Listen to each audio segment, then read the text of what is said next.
Sebelum kita lanjut ke cerita, jangan lupa tekan subscribe, like, dan loncengnya, agar kita bisa belajar bersama.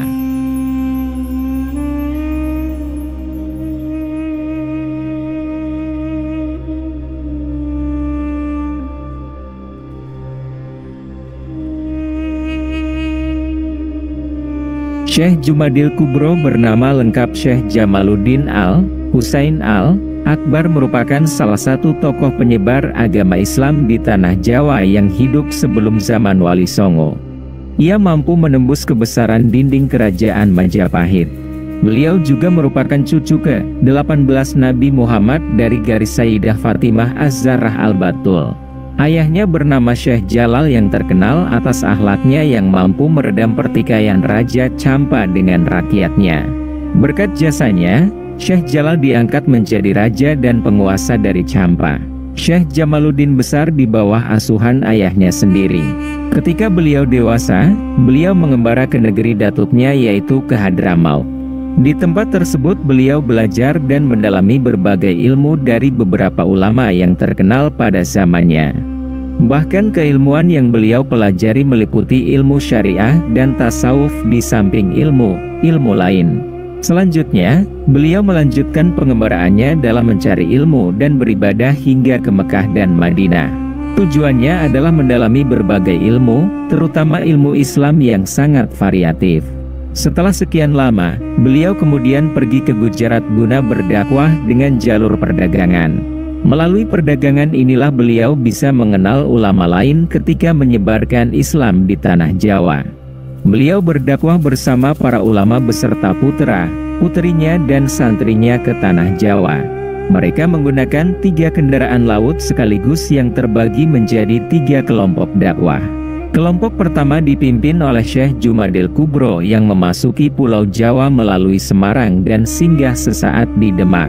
Selanjutnya rombongan Syekh Jumadil Kubro melanjutkan ke Majapahit dan menetap dan membangun padepokan serta mengajarkan berbagai ilmu yang hendak mendalami ilmu keislaman. Kelompok kedua terdapat cucu dari Syekh Jumadil Kubro yang bernama Al-Imam Jakfar Ibrahim Ibnu Barkat Zainal Abidin yang dibantu saudaranya yang bernama Malik Ibrahim menuju kota Gresik.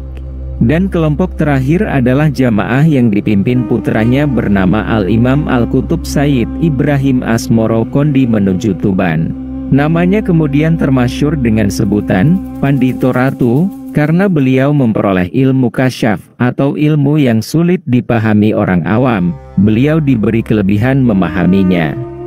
Syekh Jumadil Kubro wafat pada tahun 1376 Masehi, tepatnya pada tanggal 15 Muharram 797 Hijriah di Trowulan yang diperkirakan hidup pada masa pemerintahan Tribuana Tunggadewi dan Hayam Wuruk.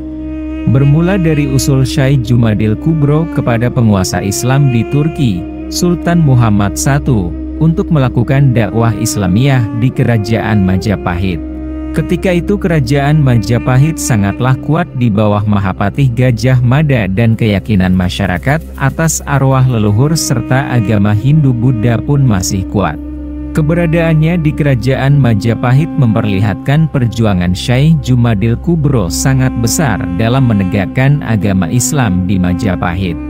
Karena pengaruhnya dalam memberikan pencerahan berkehidupan yang berperadaban, maka Syekh Jumadil Kubro dekat dan disegani para pejabat kerajaan Majapahit. Tak heran makam dari Syekh Jumadil Kubro berada di antara makam pejabat kerajaan seperti Tumenggung Satim Singgomoyo, Kencono Wungu, Anjasmoro, Sunan Ngudung, ayah dari Sunan Kudus, dan beberapa patih serta senopati. Makam Syekh Jumadil Kubro berada di Kecamatan Trowulan, Kabupaten Mojokerto.